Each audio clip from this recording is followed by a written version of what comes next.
Kodi unali wangongole kapenda unatichitisa pinyolo kuti siku linatibweze wasusana na numuku wa londa ena kupedwa kumene suja mungati mulibe nkansa nanga matafale yubwanji aliyese wakuzudzulani mufuna muzikana naye inu kuombera na sukulu kodi mwayamba za chiwembu kodi nanga mupatwa ngati mumenya ntu wangati inu kuyamba ndiye munayamba bwino mufuna kuwolonganso majati akakamula mulandu otisu na kukombereni inu kuwawopyeza chosedwe nchito kodi inu yosimula kwa inu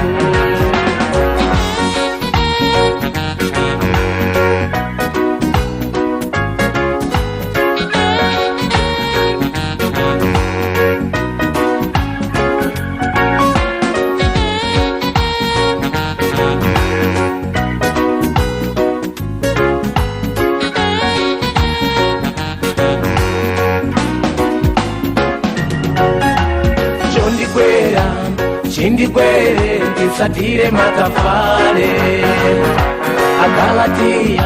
Agalatia mataya chipangano Tawiya tamuku kakamira pechitu kukosa kakamirwa Kodizona zikoloseri anzeru ndinunoka Maiko ambiri antu waukirana karidwera kero mwero Iwe ndalama ukabwereranji wataisa chipangano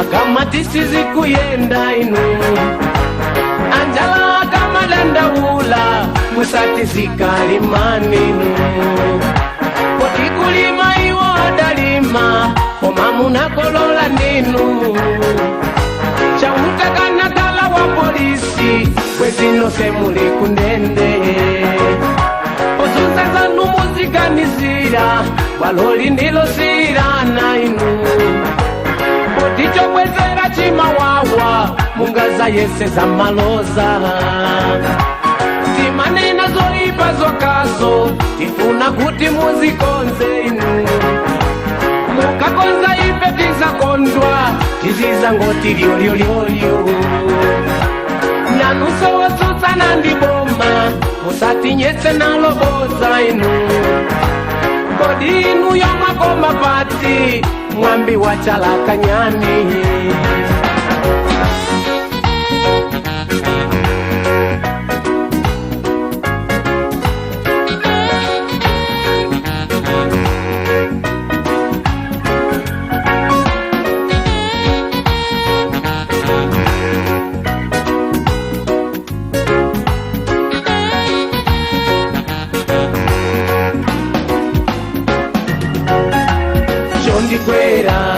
Chindikwere ndisatire matafare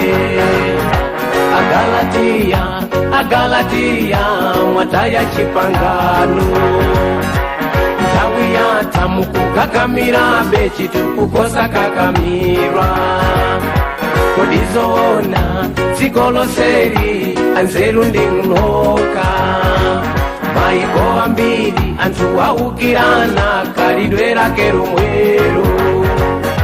Iwe ndalama unkabwereranji watayitsa chipangano.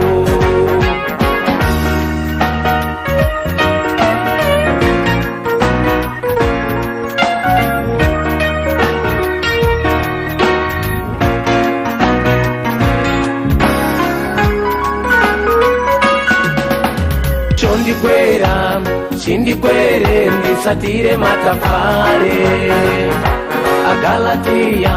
Agalatiya mwataya chipangano. Nthawi yatha mukukakamira bechitu kukosa kakamirwa.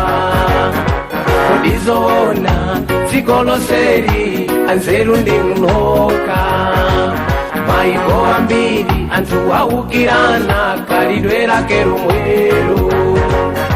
Iwe ndalama unkabwereranji watayitsa chipangano.